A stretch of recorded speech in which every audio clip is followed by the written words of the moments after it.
Hey guys, I'm going to beat on something a little bit here. You're going to hear me talk about this probably 4, 5, 6, 7, 8, 10 times. I have no idea how many. It might be more than that because you give an old dog a bone, some bitch ain't going to let that go. What we've got here, again, talking about experience, like I've talked about before, you got these predators running around. All they're trying to do is get paid. These some bitches do not give a damn about you or what you're trying to do. They care about how do I get paid. They're seeing that the real estate investor is a really good place to go and prey upon right now. Now, you are the CEO of your real estate investment business. I told you that 1,000 damn times. If you haven't heard that, you probably haven't maybe listened to one of those videos. But I say it all the time. Real estate investor, you're the CEO of your business. You make the decisions. You're responsible. You're supposed to take all the steps. If you don't know all the steps, get a hold of me. We'll talk you to all the steps and make sure you're covered. Don't put yourself in a bad position.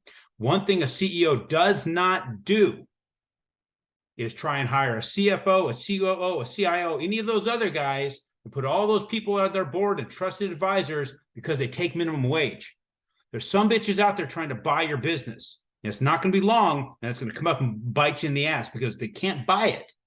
They're giving you fictitious shit just to suck you in, and then what you got? You got an inexperienced sumbitch that's overconfident. It's going to put you in a bad spot, and who pays for it? You do. So let me remind you how to figure out what the experience is of these guys, these people in the lending industry. I'm going to show you, again, the NMLS, Nationwide Mortgage Licensing System.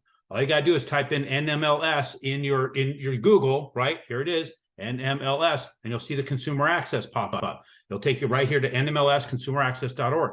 Right here, I put my name in there. You can search. You can search any of these guys. Doesn't matter who it is. Find a name. Now, you're going to have to check a box, type in this code. They want to make sure the robot wants to make sure you're not a robot. Interesting thing, right?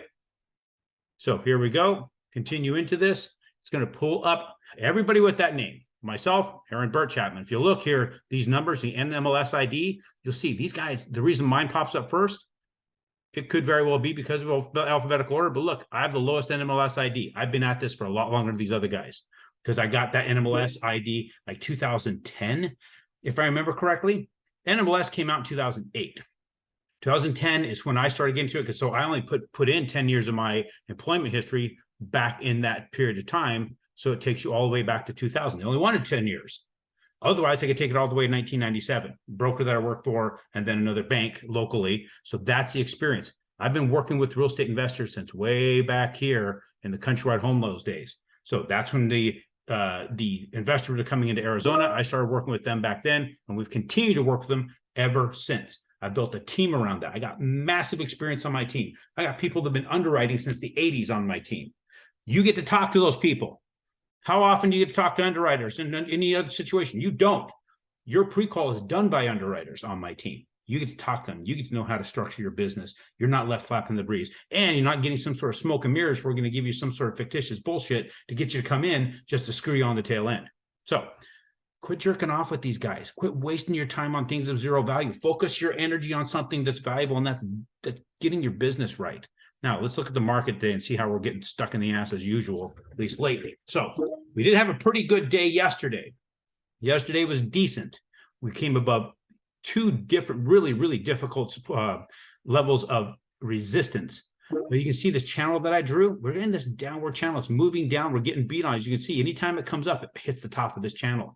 They're watching this. The traders are setting their purchase orders and their sell orders right within this channel. From what I could tell, yesterday we had good enough news that pushed us above this channel and got us up into above resistance. But that resistance is strong.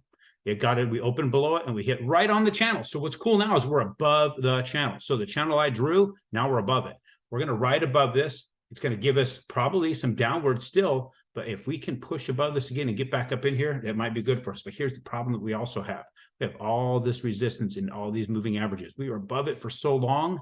We had that complete screwed bullshit jobs report that caused us all this grief because they're hiding stuff from us. Well, we're going to work to try and hopefully get our way back up that and improve rates. Now, are rates going to, can I guarantee it's going to happen? No.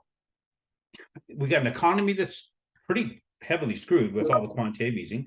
We've got a government that has no idea what the hell they're doing, and they keep doing stuff that creates more problems.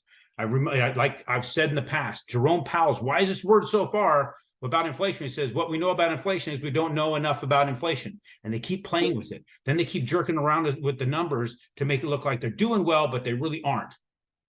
Guys, lock what you can lock. Get that 30-year fix. Don't mess with these guys that talk about the 5, 7s, and 10s. Stay away from them. They do not know what can happen here. None of us know. But what I do know is all this shit is ugly. When you go back to your email where you were sent this, scroll down, you'll see a link to a video where I explain these markets and how that works. There's also one to Charlie Munger. Watch that. We could be in for 40 years of rising interest rates. Quit wasting your time running around trying to find who's got the best rate today. So many people have lost as a result of trying to do that because the rates keep going up while they keep asking questions. Lock, protect your shit, move forward, close your deals, keep getting it done with people who have experience, not somebody trying to buy your loyalty, because you're going that money only goes so far. And that experience is what's going to kill you. Appreciate you guys. We'll talk to you on Monday.